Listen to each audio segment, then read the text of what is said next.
Welcome to my channel. My name is Chris Thomas, and this video will be about safe locations for Australia and New Zealand. But first I'd like to do a little bit of channel business. I'm extremely busy, not only doing my videos but also in my personal life and in my business life as well. So if you're trying to contact me, you can use this email here, and if you wouldn't mind, please keep the contact strictly to do with safe locations and Planet X stuff, and I'm happy to entertain anyone at all who has genuine questions. But I'm especially on Facebook, I'll get people that send me frankly greetings and this and that. I'm you know, it's or chain stuff. Please don't do that if we're Facebook friends.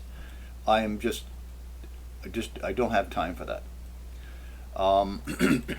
So you can use this email here for questions, and if for some reason I don't answer right away or within a few days, just send me another email just to remind me, because I may have slipped my attention or I have forgotten. It's possible.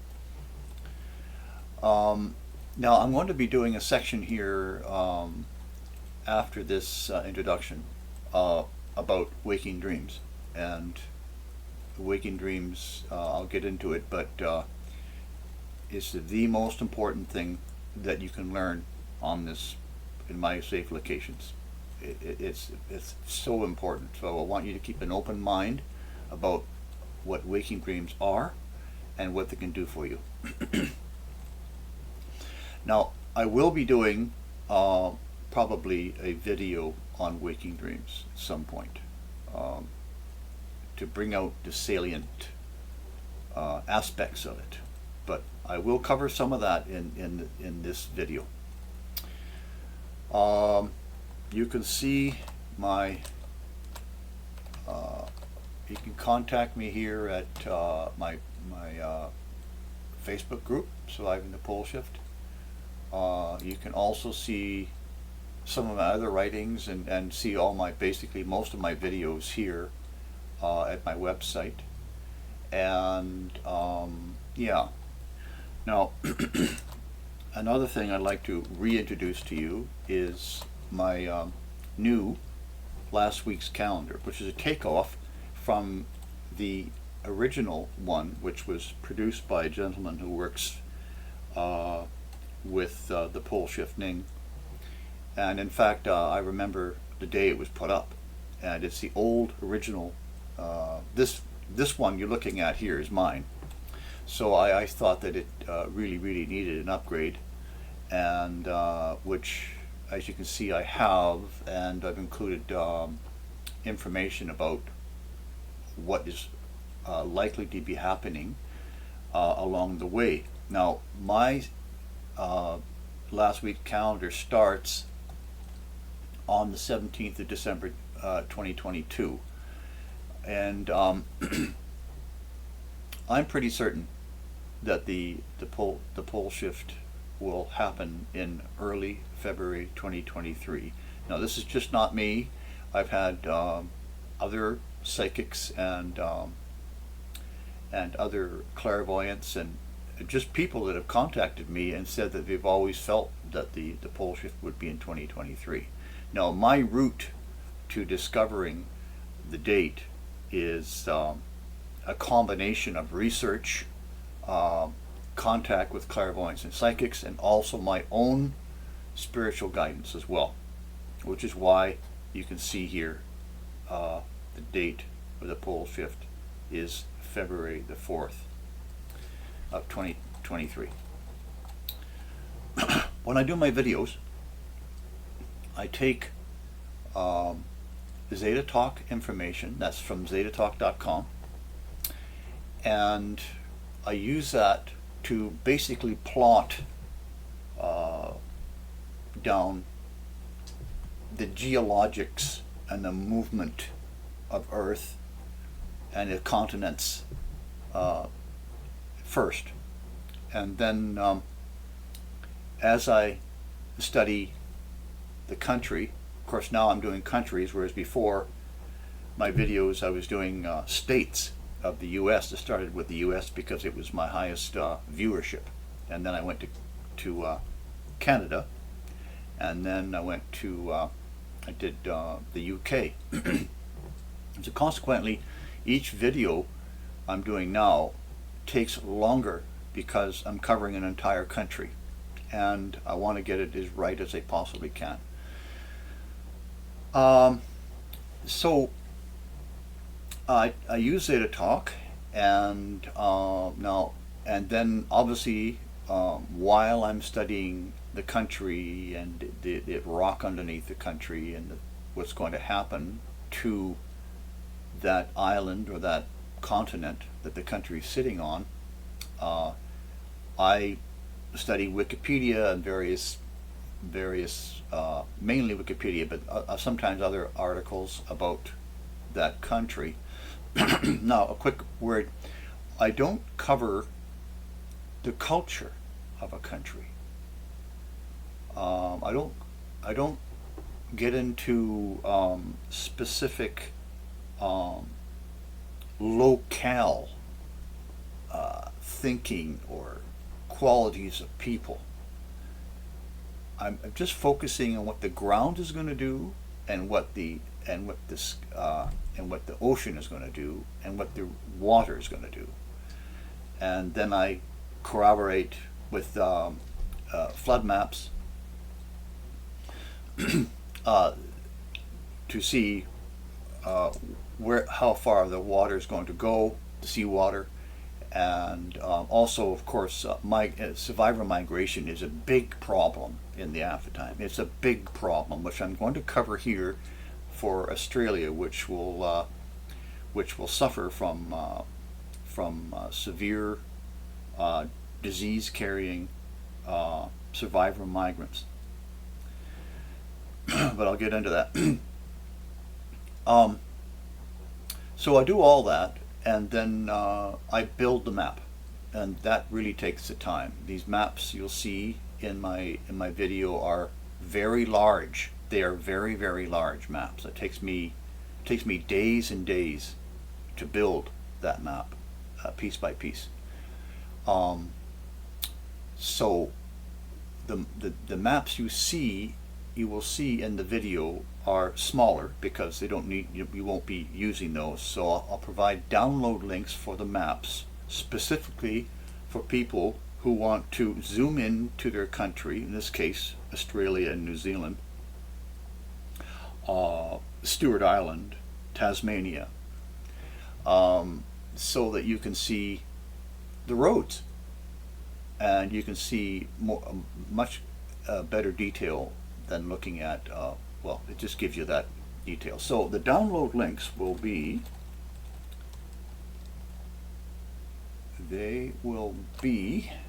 now here is my safe location video for the UK.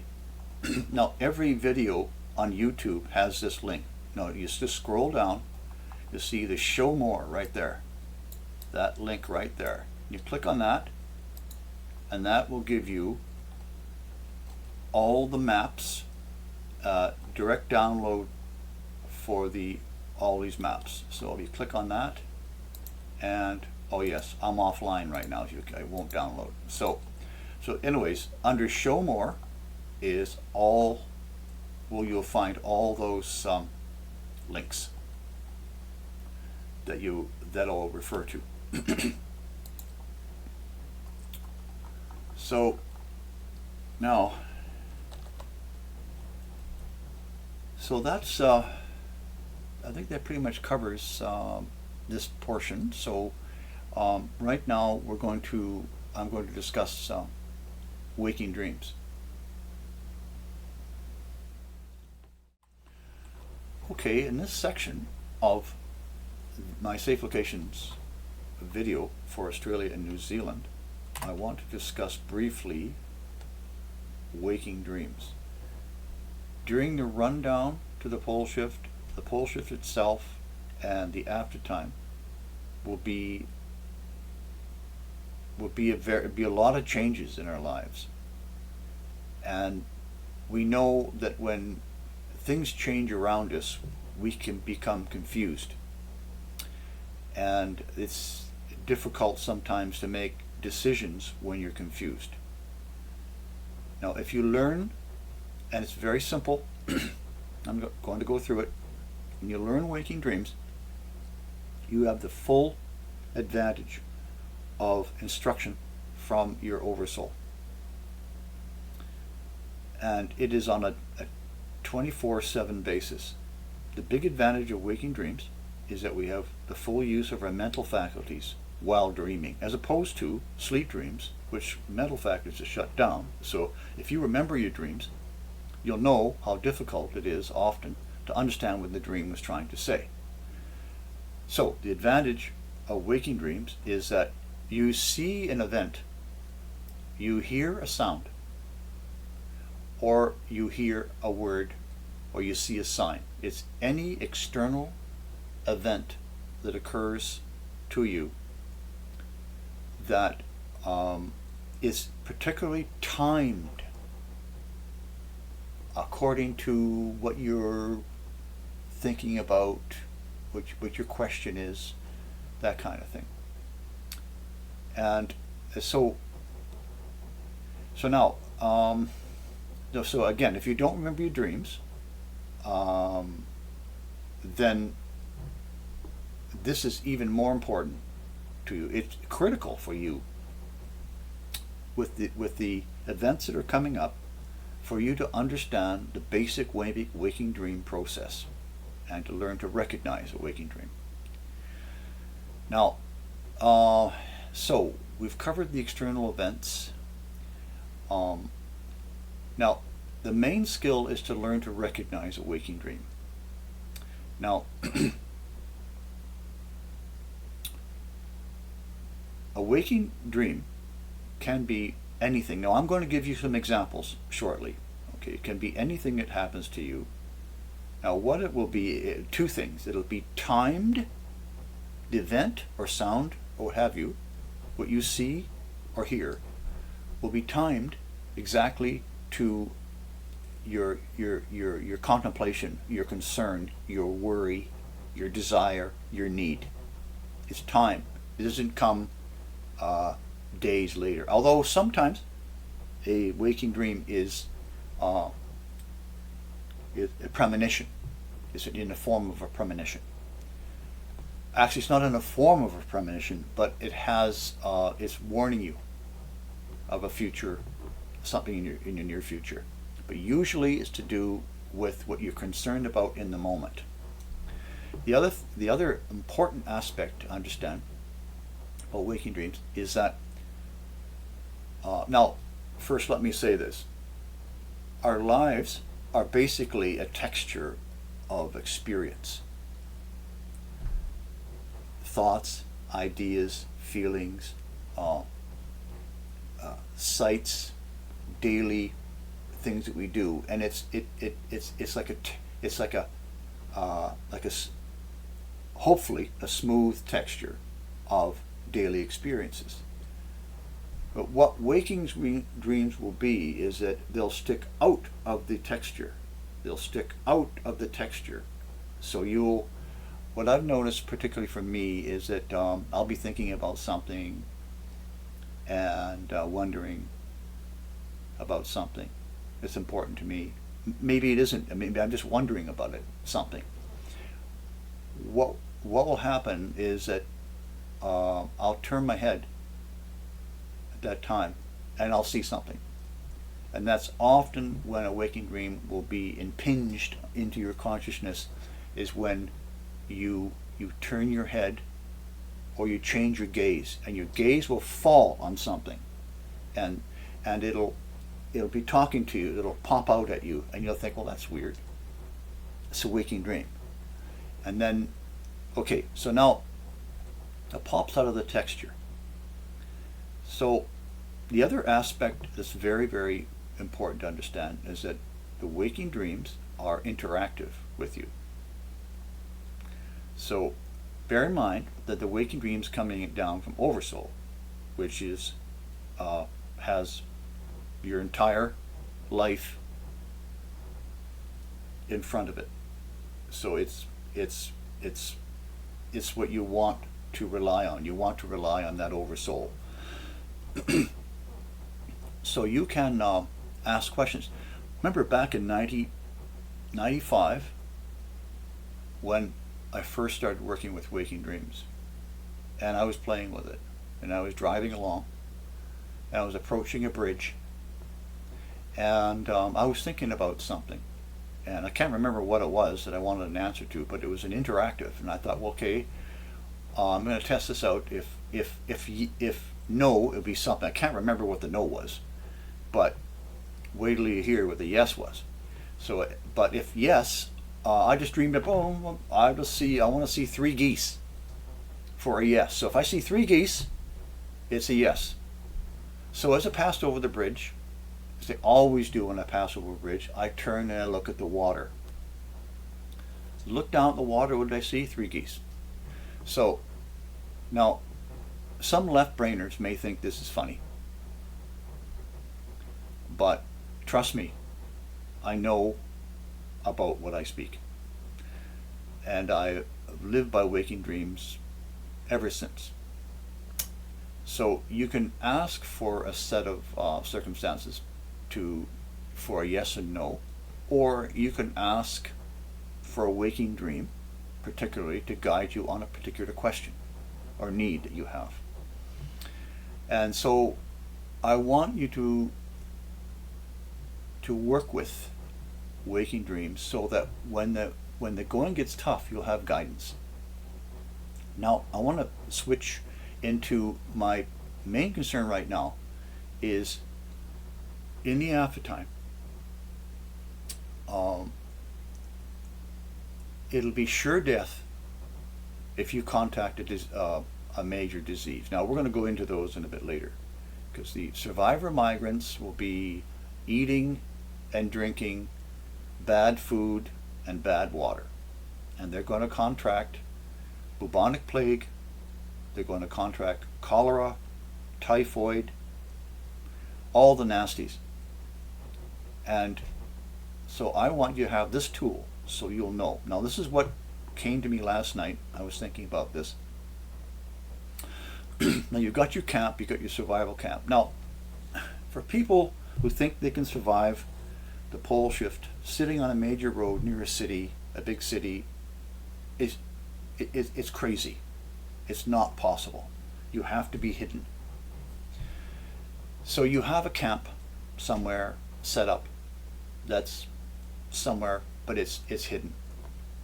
And as we know, from 2017, 2016, I think, the Syrians from Syria were walking out of their country. And as far as I remember, I remember being amazed. They walked all the way to Hungary from Syria. So young people can walk a long ways. So if you're 200 or 300 or 400 miles or farther from a major city, it's not such a stretch to imagine somebody happening across your site. So this is the scenario I'm going to give you, and then we're going to leave it for now. Now there you are, you've got your 3 or 4 families, you've got friends, what have you, and you have you're all clean, there's no disease, maybe you've got a store of some medicines, but basically you have a basic healthy group. So you don't want a person carrying a disease approaching your group. So I'm going to put it this way. There you are, you're standing outside and you see somebody approaching, a stranger. Now, It's arguable that a person that walked 400 miles and happened to cross your site, that they're not carrying a disease, because they probably would have died by now. But don't forget, some people are carriers. They deal with, the body deals with the disease, but they're still carrying it. 2 to 5% approximately can carry a disease. Regardless, they could have contracted a disease on the way. So consequently, I believe that people should have a quarantine hut. People, any newcomers, regardless of who they are, have to go into this hut for 30 days. But that's another discussion. So there you are, standing outside, and you watch, you notice a stranger approaching you. Now, here are the waking dreams. These are just examples. A person is walking towards you, and as you're wondering about what to do with them, they walk into a beam of sunlight, and they're glowing in the light. We all know how this can happen in a forest, right? Well, that's a very positive sign. Now, I'm not saying you should trust that sign alone, because you can mistake waking dreams. So you can keep watching. Another example of a positive is, as they're approaching at a distance, you see a hawk or an eagle flying in line above them towards you. That's a very, very, very positive sign. While watching the person approach, if they happen to be wearing a black t-shirt, that is a huge warning. If, while they're approaching, as you're watching them, a crow passes between you and them, a black crow passes between you and that person, that's a bad sign. That's a sign that's a warning. As you're approaching, you hear a beautiful songbird. Just as you're wondering about what to do, or wondering how to handle this, you hear a beautiful songbird burst out in song. That's a very positive sign. As the person is approaching, and you're wondering what to do, and you hear a big bang, somebody drops something or something falls over, it makes a big noise, that's a warning. That's another severe warning. So those are some of the examples I wanted to pass to you, start you thinking about using waking dreams, and start using them now. So you're ready and more practiced when things get very difficult in the next years and through into the after time. Okay, that's the end of this section. We'll move into looking at Australia next.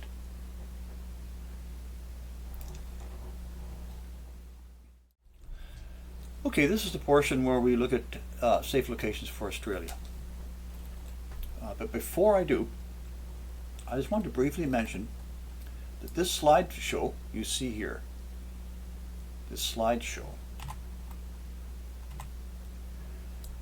will be available for download as a PDF at the location I showed you before in the Show More section.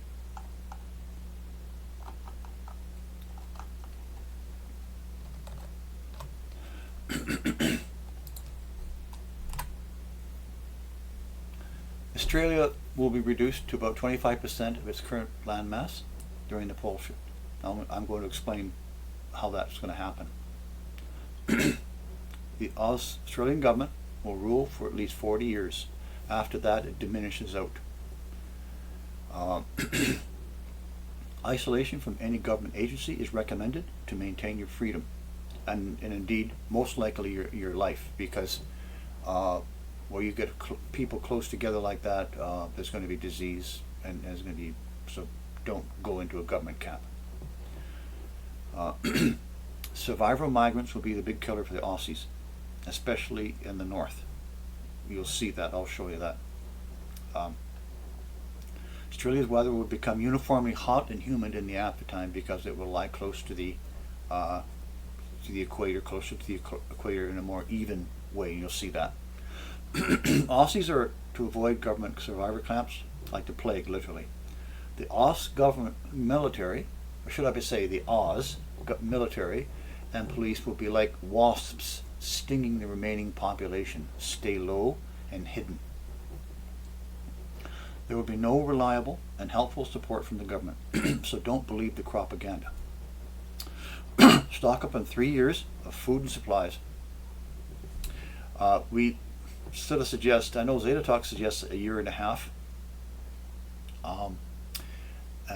which, well, I would say that would be a very valid amount of time for storage of food to live off of, but it depends where you are and that kind of thing. The idea came to me when I was doing videos is that it takes about 3 years for most of the die-off to take place and most of the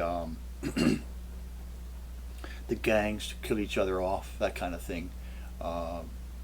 And so you stay hidden during those 3 years, and possibly, if you want, you can start venturing about a little bit.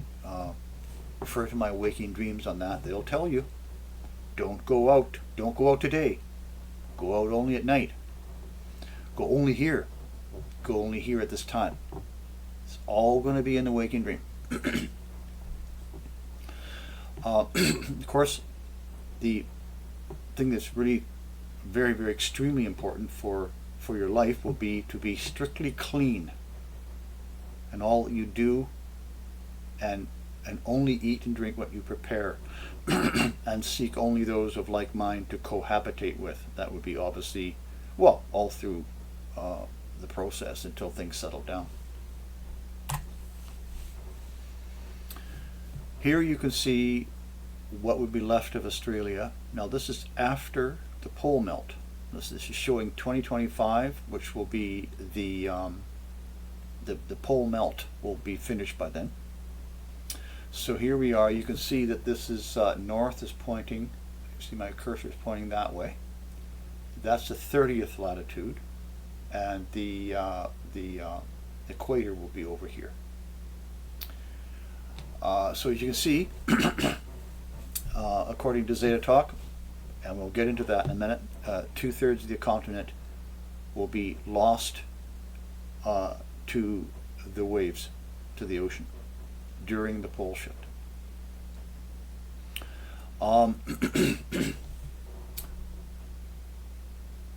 Okay, so now let's move on. Now here, we're dealing with the obvious here. Okay, so currently the population of Australia, well, as of 2016, is over 24 million. Western Australia has about 453,000 people residing there. The red square represents a fatal zone of Western Australia. More information to be presented later in the document on this. The population of the western 2/3 of Australia will need to move to Eastern Australia, to Tasmania or New Zealand by 2022. For those wishing to stay in Australia for the pole shift, a move to the Great Dividing Range is obvious, otherwise known as the Eastern Highlands or east of the Great Divide, is required and essential for survival. Now on that, we'll get to the a factor about Western Australia in a minute. Here we see a Wikipedia image indicating if you follow my cursor, this is the Indo-Australian plate. Here. Now, as you can see, it shows the Indian plate as separate from the Australian plate. But this join will hold during the pole shift, and as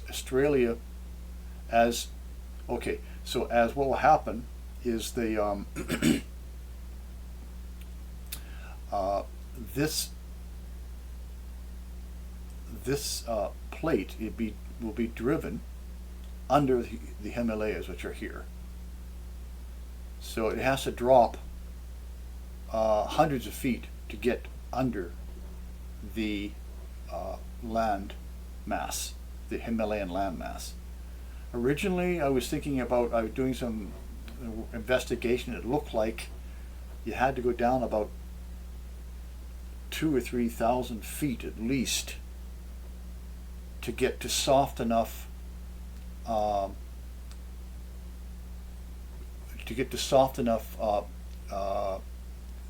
landmass underneath the mountains in order for the Indo-Australian plate to be pushed under. So the thing that here that's most important, what I want to point out, is that even though a modern man sees the Indo plate as separate, the Indo-Australian plate will move as a single piece, and there will be no relief here for the Indian plate, neither for the Australian plate either.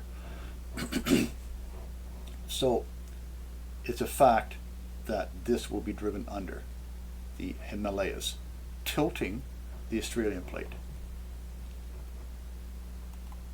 We'll get into a bit more detail in a minute. Now, I drew up these images here, this image, making it very clear this is just a basic, is to give you the basic idea what's going to happen to Australia. It's just for illustration only. It's not to scale. It's dramatically compressed laterally. But this is the essential. Here's Alice Springs. Here's Perth. Here's Brisbane over here. So this is where it sits now.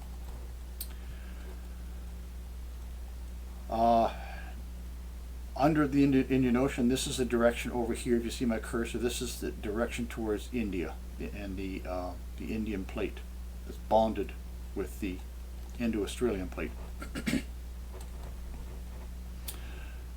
To the right, we have the Tasman Sea, and over here we have New Zealand, which we will cover New Zealand a little later in the video. So what happens during the pole shift is this. Now, this is over-dramatized here. This is over-dramatized. Now,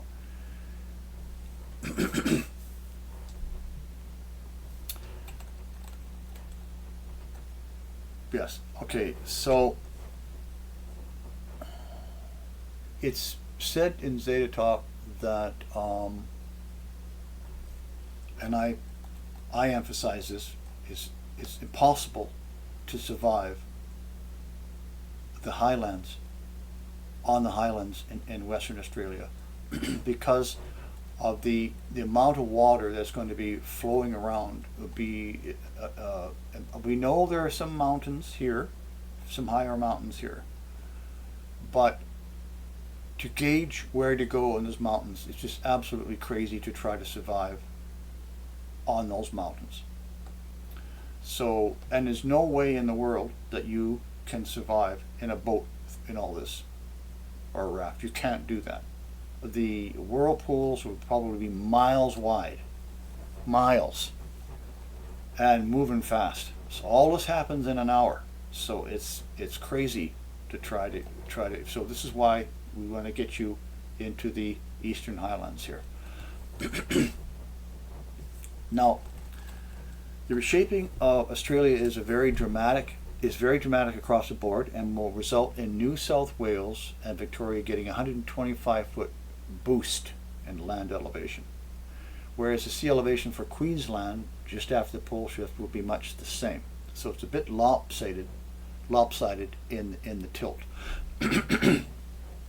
So the southern parts of Australia get more of a lift than the northern parts.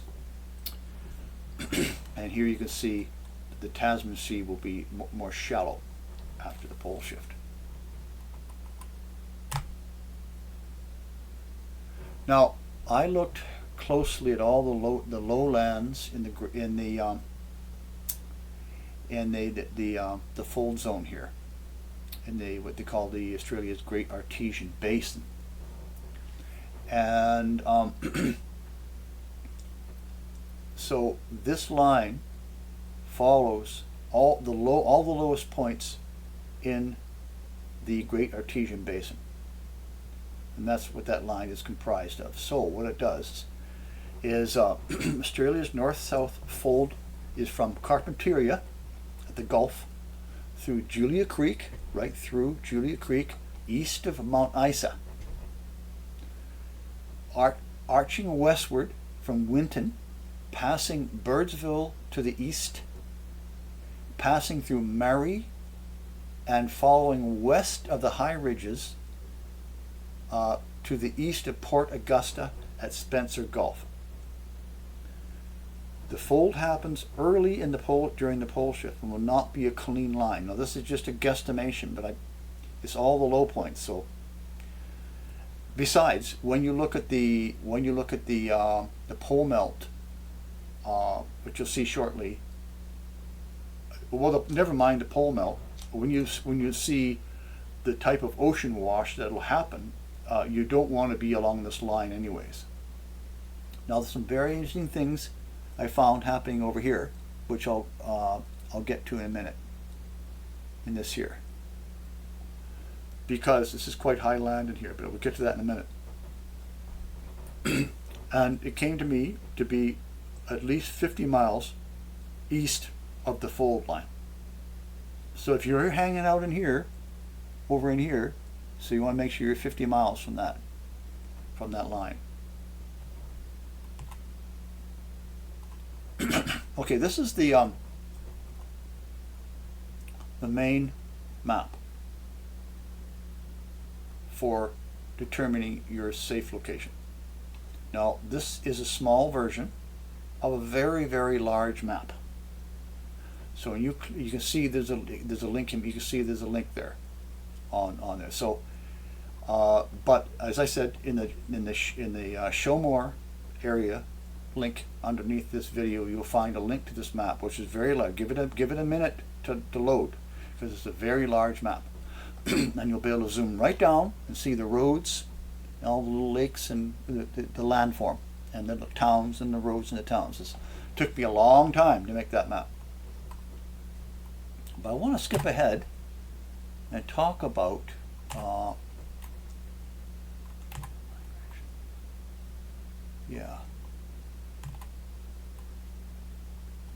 go back to population control. I'm going out of sequence here. Right.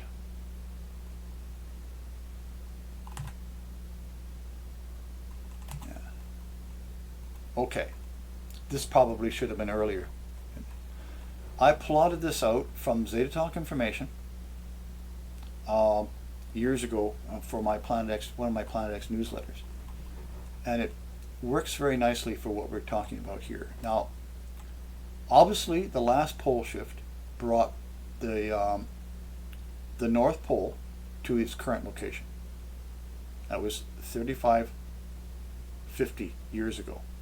Before that, the North Pole was on Greenland, 7,100 years ago.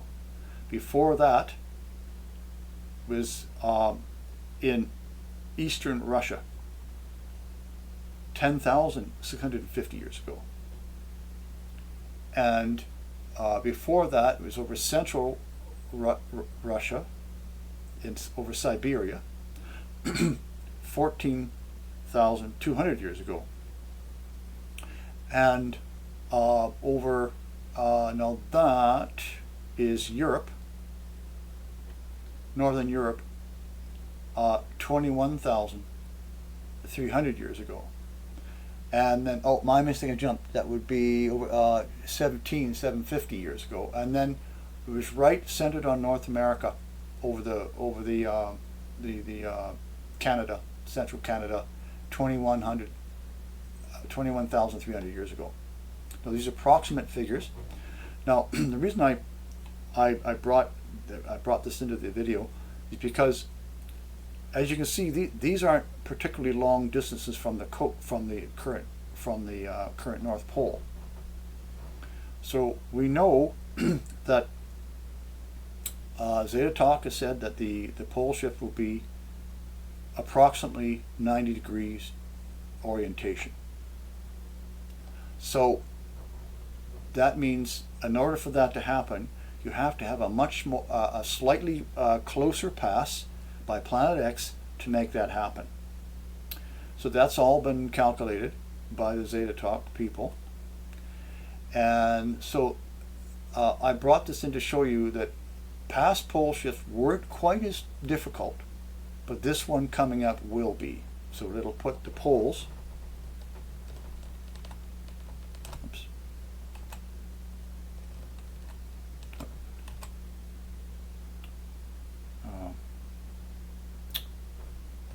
pardon me.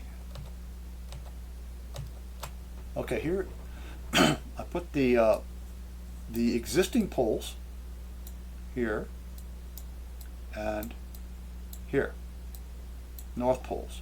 Now these are the North Pole. This isn't the mags.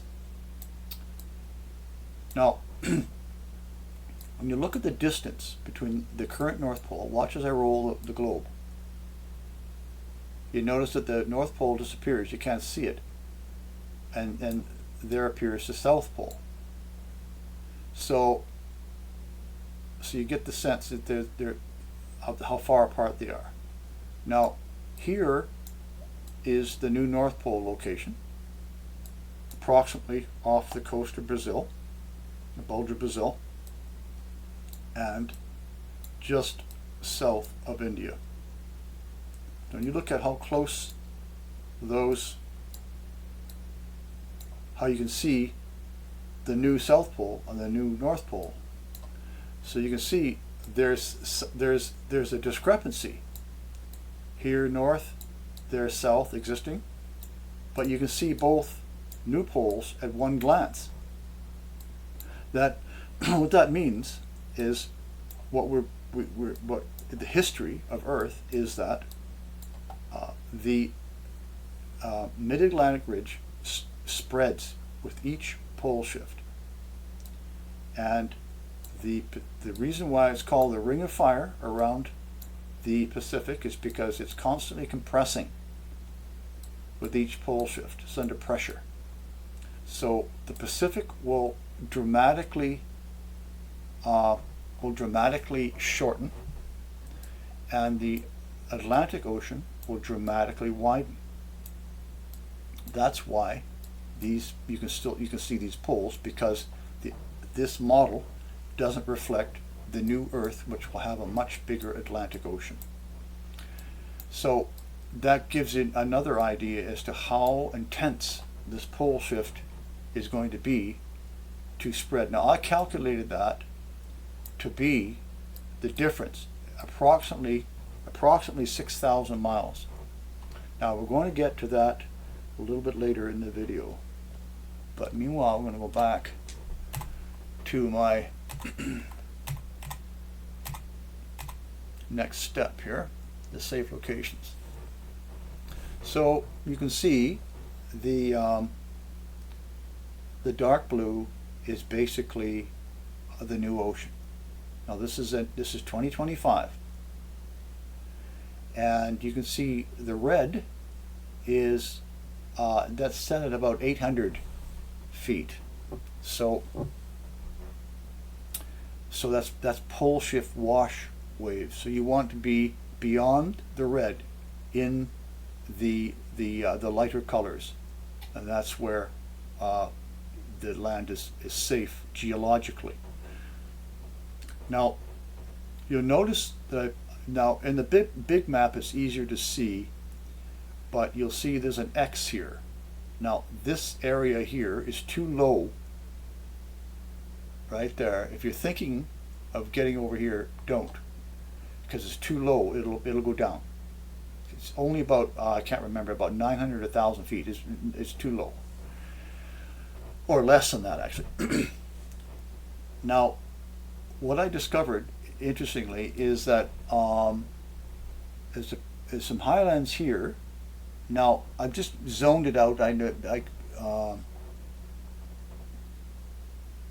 can't remember the name of that area. There's a couple little towns in there, but that is a potential safe location zone as well. But you will definitely want to use your waking dreams to tell you whether to go there or not. If you're already living there, you should use your waking dreams to tell you. Now, again, this map, it will be under. Now here is the link right here. Now you'll also have the link in the show more area, right? But this is the actual link to that map right there. Now, yeah, making sure I've covered everything here. Yeah. Good. Right. So use your omens, whatever you want to call it, to tell you whether you can go there or not. There's also a little island here. Don't go there either. Tasmania will cover. Tasmania is good. So if you have the PDF of this, you can just click on that in the PDF and it'll take you to the online map, or you can get it under the show more link. Aftertime weather is indicated. Basically the prevailing winds will be the direction of this arrow. As you can see, Australia lays along the equator like that. That's why I say that the weather will be uniformly warm, as opposed to being quite different from the north to the south as it is now. Now I've never been to Australia, but just doing the research here. Yeah, so we've got weather for Australia in the aftertime will be tropical, as in zone 1 in the north presently. In the aftertime, Australia will occupy between the 12 to the 21 south latitude. So it still stays in the southern hemisphere. Now, we'll get to why in a minute. So, the prevailing winds are shown by the red arrow. So that's a new direction for the winds. And I would probably guess that these would be wetter in the new south, at least wetter in the new southeast than it would be probably drier in the in the new north coast. Okay, so yeah, okay. Well, bear in mind that the Philippines and the Malaysia and Indonesia and Vietnam and southern China are to the new west.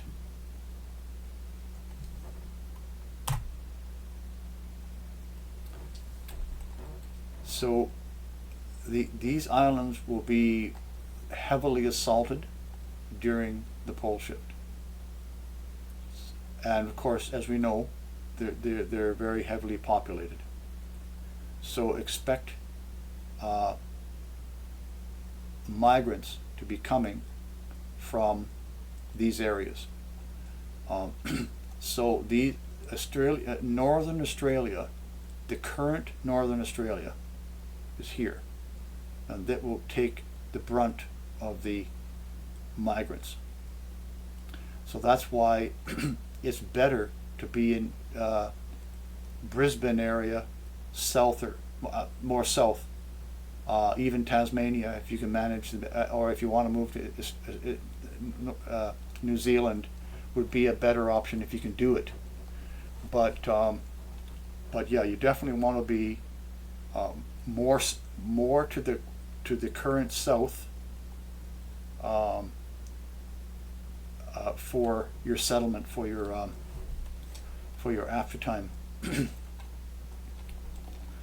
Now, yeah. Now these migrants are going to be carrying disease, and they're going to be aggressive and hungry. And we know that the government, the current government, will not be very nice to these people. So now, and I'm suggesting no contact whatsoever of any kind with a migrant, with a survivor migrant.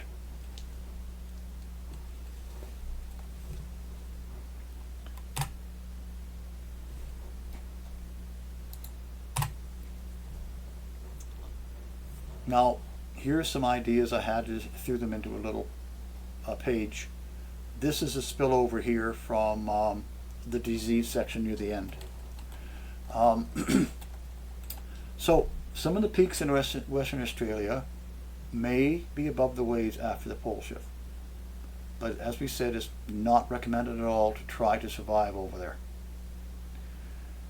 Now, there are no volcanoes to the new southeast, which is in the direction of the new prevailing winds. So there'll be no direct volcanic ash fallout at all for the whole of Australia. So we won't have to worry about volcanic ash. Now, this is just a minor note that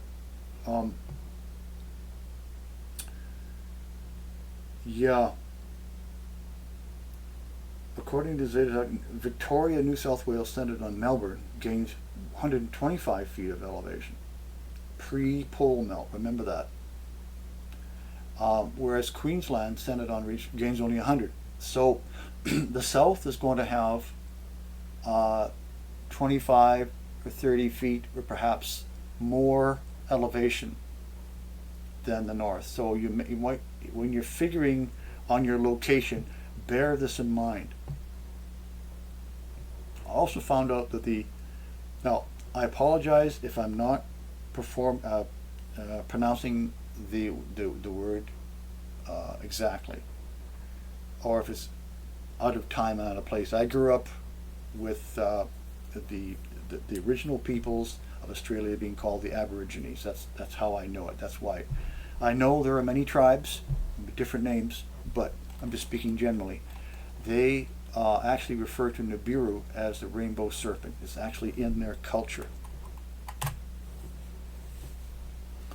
Population control in Australia is another big problem. You have various military forces, and you've got state and territory police as well. So they will be working for the government for at least the first 40 years. And slowly the numbers will diminish, and things will settle down. So this is just something that has come to me quite clearly, and I think it is also very talked about in the in Zeta Talk. But this 40 years is something that it came to me from my own sources. We talked about the survivor migrants carrying disease. I'm suggesting do not trust the military or the police, and you have to settle in as remote as possible area and stay as hidden and quiet as possible. In other words, living with a small footprint. First 3 years you don't go anywhere. You have low heat cooking, no smoke trails. Maybe you'll put together some propane just for cooking only. Of course, you won't need any heat for your homes because it'll be warm. So you might be able to get enough propane to last that way. You could use a rocket stove for cooking, but propane will be pretty much odorless compared to a smoke fire or even a rocket stove. And so low heat cooking, and so that's what I mean by a small footprint, and probably no daytime activity nighttime activity only. So also you might want to consider not having any reflective items around the outside of your home. So everything should be camouflaged or is somehow not reflective, so it can be seen at a distance.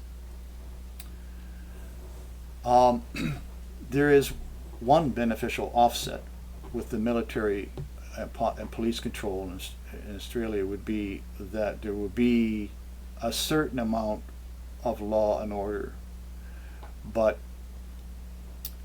you have to see how it plays out. Learn your waking dreams. Learn your waking dreams. Learn to read your waking dreams. They'll guide you. Australia moves amazingly. Now you won't notice it laterally, but I calculated it looks like it moves 6,000 miles this way because the continent is riding on is being pulled into the Atlantic, into the Pacific. It's being pulled into the Pacific. So I just thought this was something I figured out by looking at the Zetatalk map and did some comparisons, and that's what I came up with. It looks like it'll move like that.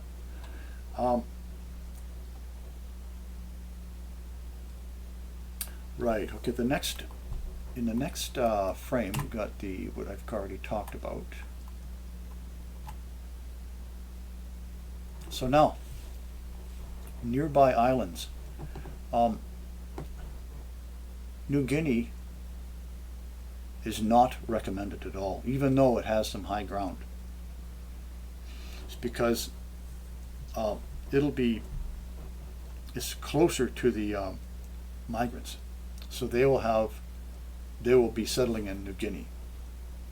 Now I did a little bit of looking at New Guinea, and I don't usually get into this, but it seems like I just call it the island of New Guinea. I know we're talking two countries here, but New Guinea seems to be a pretty loose area.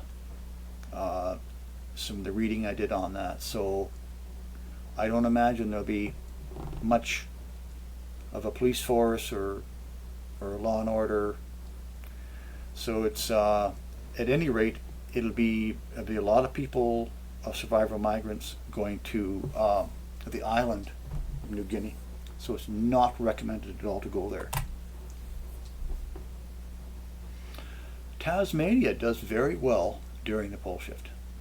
It gets amazingly lifted up 1,000 feet. But the pole melt, of course, by 2025 reduces that gain to a permanent elevation above the current sea level of about 339 feet.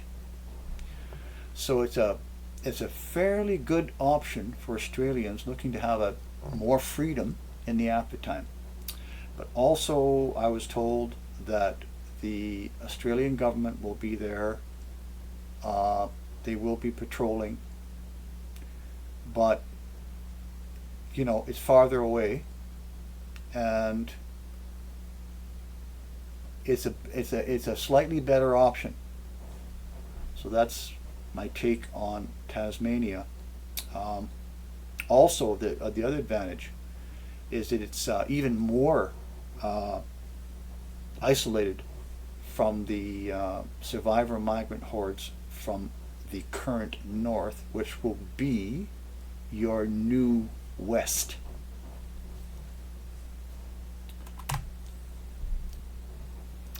Now, let's take a look at New Zealand.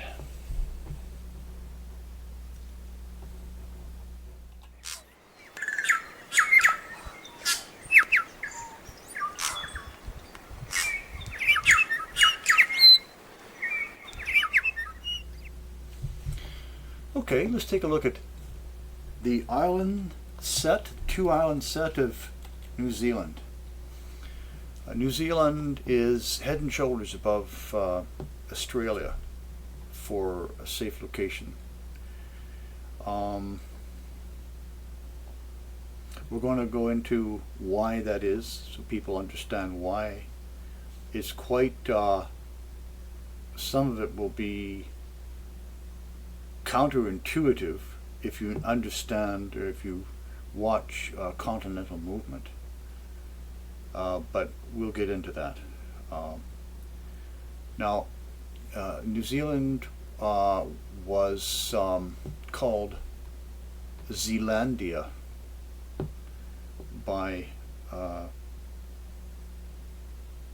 geoscientists 65 million years ago. But over those 65 million years, New Zealand was slowly formed and did sink a little bit. Now there's a little video I will put up in the show more that you can watch. It shows you the progression of how New Zealand was is today, how it was formed from 65 million years ago, and it goes up to 2 million years ago. Now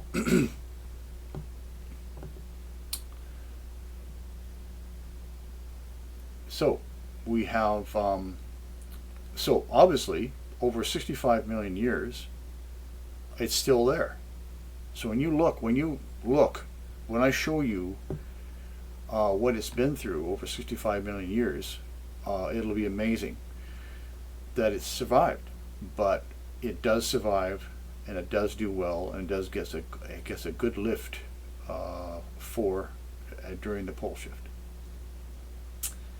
Now here I talk about the fact that the North Island is actually situated on the Pacific Oceanic Plate, and most of the South Island, with the exception of the northern portion of the South Island, sits on the Indo-Australian Plate. So that puts the major fault line, as far as human science understands, right between the two islands. So you'd think with the wholesale movement of the Pacific plates being compressed a minimum of 6,000 miles, that would destroy New Zealand, but it doesn't.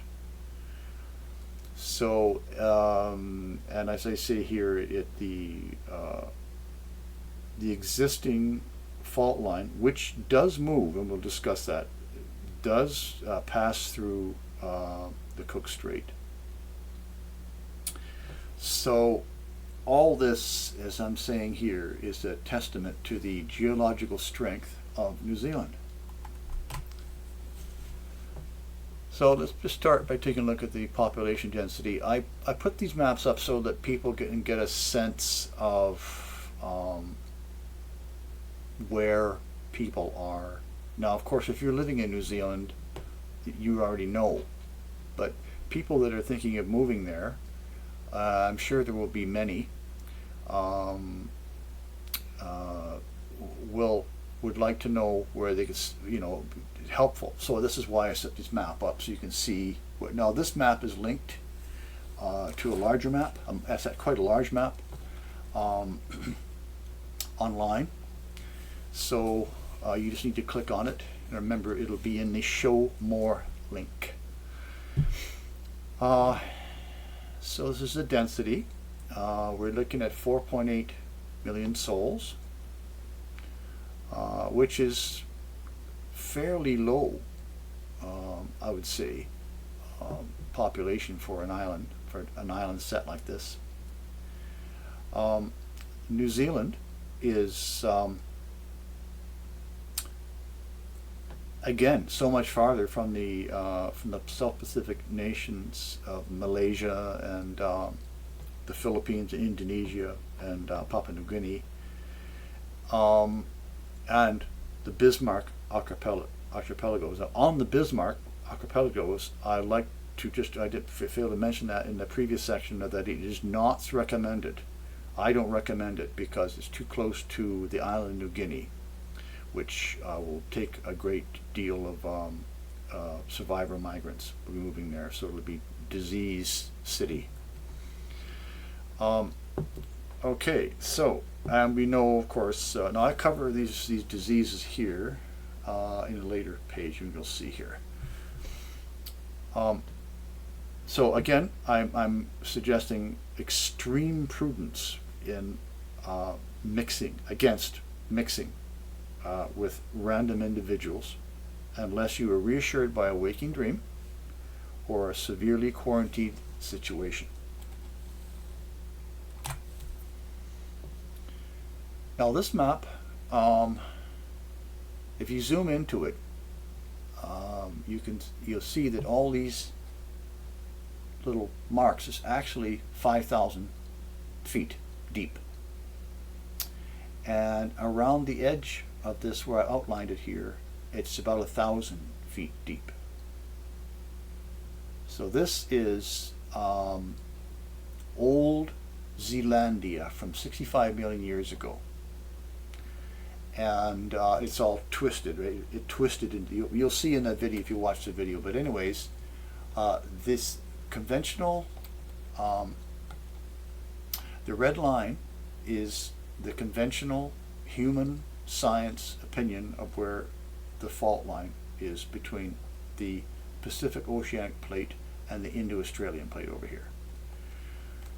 Now, it's important to know that even though Zeta Talk says that the true fault line between the Pacific Oceanic Plate and the Indo-Australian Plate lies farther to the east, out here somewhere. Even though they say that, and there will be a great deal of movement, a slip slide of movement along this alpine fault here, right there.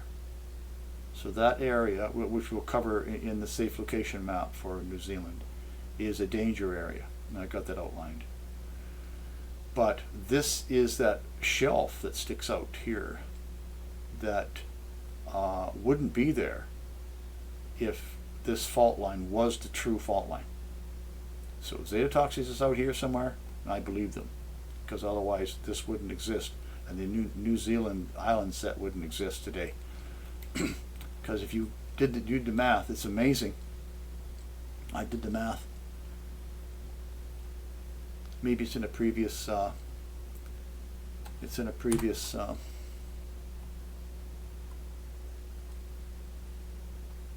I may not have recorded it, but I did the math. It was 65 million years, 17,000 pole shifts. Now, if you go into my earlier videos, I explain the history of Earth and Planet X and the solar system. And so once the Nibiru once a heavy planet like that starts its orbit between the two suns, the hidden dead sun and our yellow sun. This is why it's every 3,550 years. Once that starts, the two suns are known as binary suns. Binary is a binary system, so they stay like that for billions of years. So any object is orbit between those two foci, is going to have its orbit maintained by the binary system itself. So anyways, that's a lot of pole shifts. So New Zealand has survived all those pole shifts. It's been reshaped, but it still survived. I just wanted to draw that map up so you could see the shelf there. So this is an actual picture of the actual shelf. Now, here's another view of New Zealand, Zealandia, which is outlined in the red. This is conventional. This is conventional. This is New Zealand. This is Zealandia. This is outlined in the red. This is Zealandia, which is outlined in the red. This is conventional. This is Zealandia. This is outlined in the red. This is conventional. This is Zealandia. This is outlined in the red. This is now this is This is conventional human science, folks. So this is not dreamed up here. It's not dreaming stuff up here. This is conventional science, and it's lasted 65 million years. So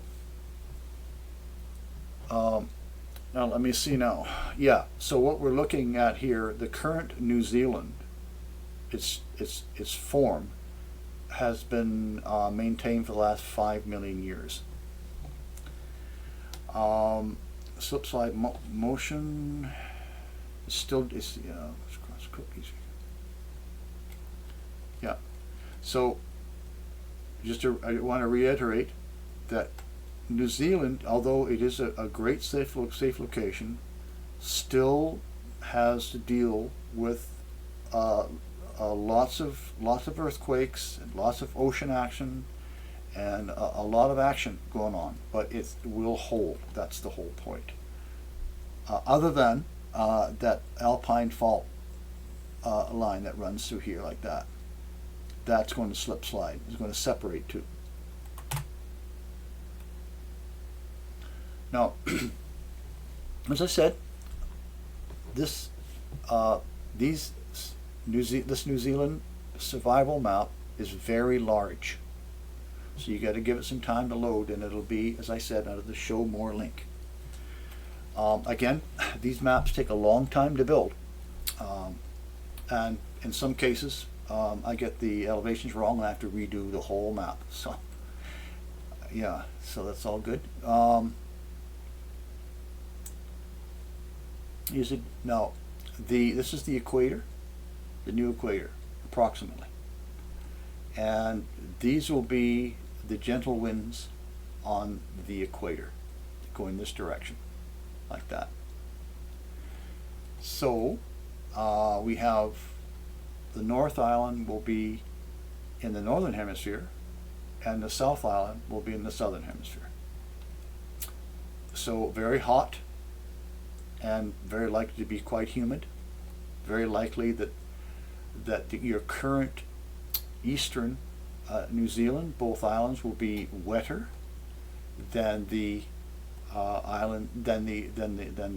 current east side. Now, I've isolated. Now, okay, there's 3 red areas here to look for. The obvious first one is the pole shift wash waves, which is around the coast.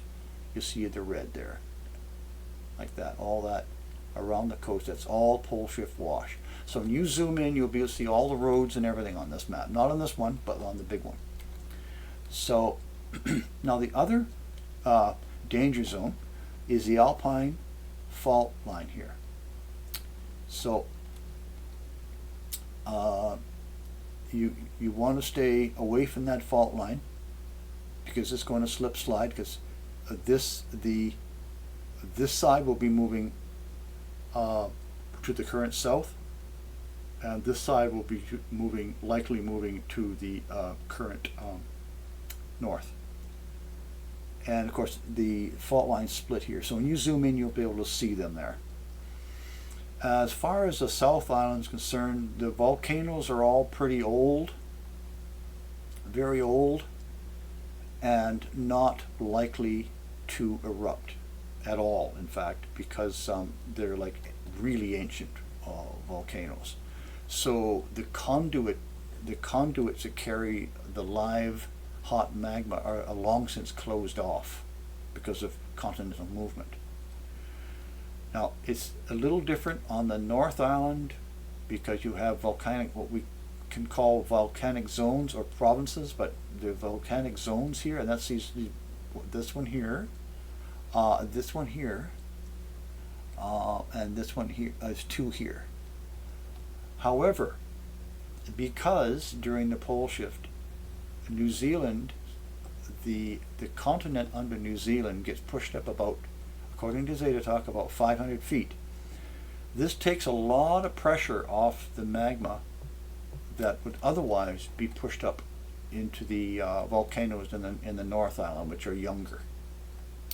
So what that translates to is that there won't be as much volcanic action as you would think in the North Island, and practically none in the South Island.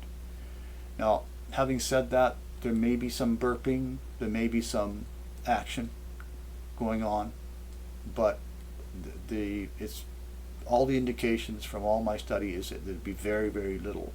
Still, I wanted to outline the volcanic zones here, right? So the adventurous might want to settle out here, but you have lots of options. Yeah. So again, this is a very large map, and you can zoom right down into it to see all kinds of detail. Now we're going to discuss Stewart Island and the Chatham Islands in a little while.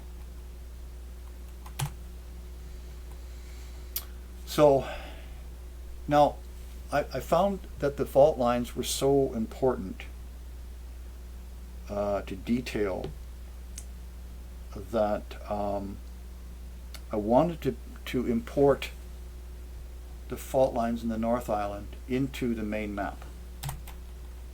But as you can see, they're not there.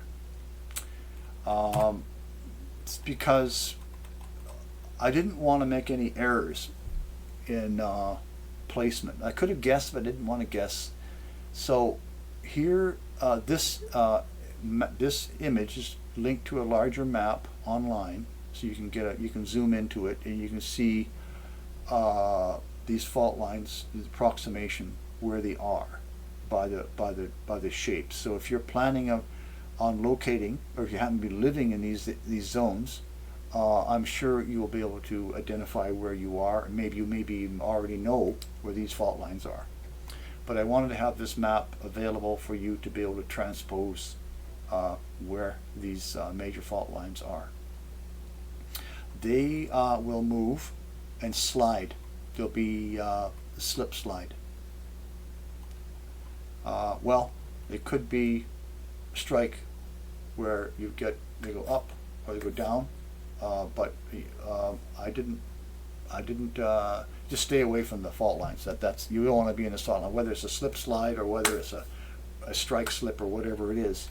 You want to stay away from it, at least until the pole shift is done and a number of years have passed. Now, the Chatham Islands are kind of a special case. This is Stewart Island here. The Chatham Islands, there's a high point about 900 feet there. And they will be lifted up as well as part of the process. So the Chatham Islands will likely gain a fair amount of elevation, but then again it's going to be lost by the pole. It may equal out, but there will be probably less land available after 2025, but at least it gets a lift. So during the pole shift. So for anyone who happens to be watching this who lives on the Chatham Islands, you may very well know that there is a high point of about 900 feet there, and that will be the only place you could possibly survive if you're set on staying on the Chatham Islands. You can survive there during the pole shift at that high point. Stewart Island does pretty well, except of course, well, it's 50-50 for people who live in Oban, because it's too low to survive the pole shift wash and the melt. So you're likely, so any of the road systems I noticed are pretty much, I remember looking at it, they're pretty much around here. I know there's hiking trails, but a lot of the road system will be lost during the pole shift and during the pole melt. But there is highland, so it is survivable. So if you're living there, you just need to move into these areas, and it's quite survivable. Nice and isolated, beautifully isolated. I'm sure it would be just a very, very lovely place to be. One point I wanted to bring out,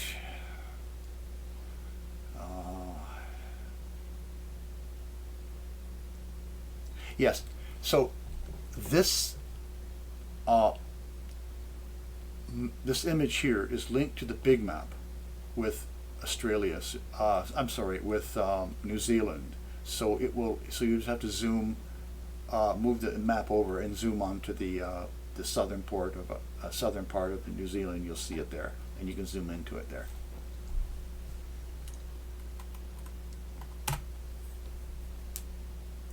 So I had the idea that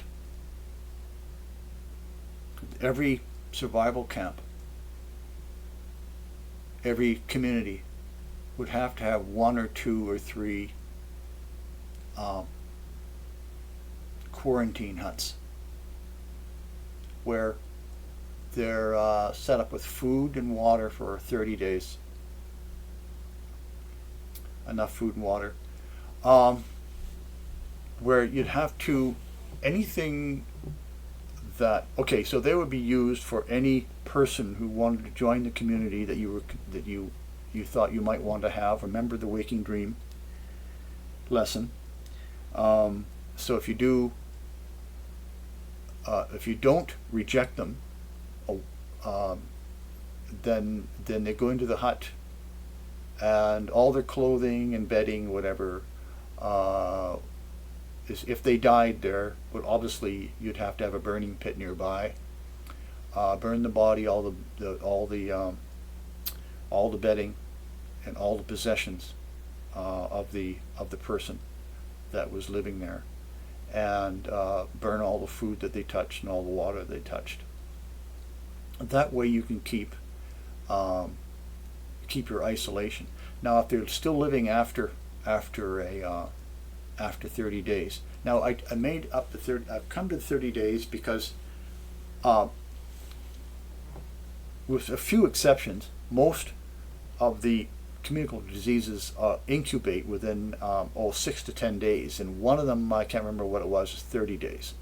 So that's why I'm suggesting a 30-day quarantine. Now if they're still alive, then they move to the next hut, and that's the in-between hut. So I think that's what you need to do. Also, of course, if you're watching the waking dreams, they're going to tell you that person's a danger if they're carrying something. But if you want to try consider the huts, I think it would be a good idea. Also, I think 1 or 2 people would have to be trained in order to deal with the quarantine hut, and certainly all animals that are accompanying the person in the hut would never be allowed, in my opinion, to join the group.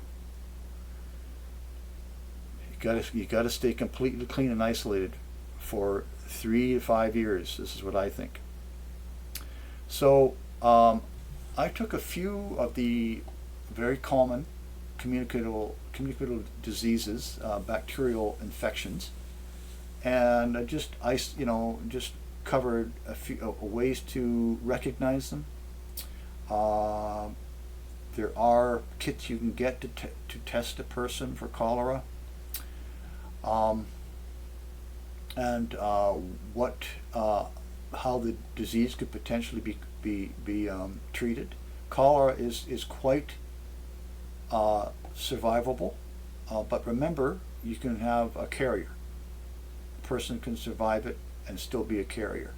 So you probably want to do a little research on this, to which diseases can be in remission and be carried into a community. But I covered some basic things. But bubonic plague is also a pretty obvious disease, and again, the prevention is cleanliness, clean. Personal food storage, prep, the works, everything. So yeah, we got the quarantine, the incubation period here, And if you can get drugs, I don't know if you can get these drugs, buy them over the counter, I have no idea.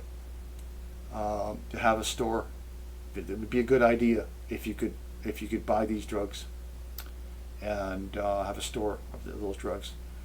Also for the oral rehydration salts for cholera, because of the loss of tremendous loss of water to the body. And well, we know HIV these days is well, as far as I know, there's no actual vaccine for it, and there's no actual way of dealing with it. So it's pretty obvious: no sexual contact with others of unknown origin, and you have to really clamp down on that one. And in that section there, I had in Australia's portion, we have the section, see if I missed it, on typhoid. And that would be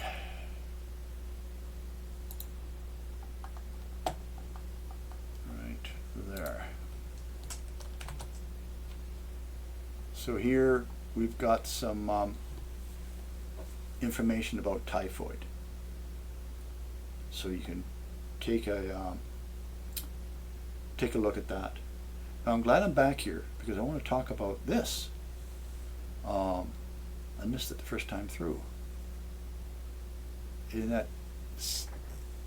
the last years before the pole shift, I'd say after 2020, I know the government is monitoring communication now, but yeah, so I would say that you would probably not want to talk about your actual location that you actually plan to be at, and or the number of people you have there, whether you have weapons or not, how much food you got, what kind of supplies you have, over cell phone or internet communication of any kind, because it will be monitored. This I know for a fact. I know it because I'm getting it from my oversoul that at some point I will have to run certain software on my computer that will prevent government snooping, and also turning off, if you're carrying a cell phone into your safe location, then it should be turned off long before you get there, and you should not use it while you're at your safe location. And now I'm thinking after 2020. So the other now I also gleaned that if you know what an old landline telephone circuit is, they're analog circuits with connection with you can hear them clicking.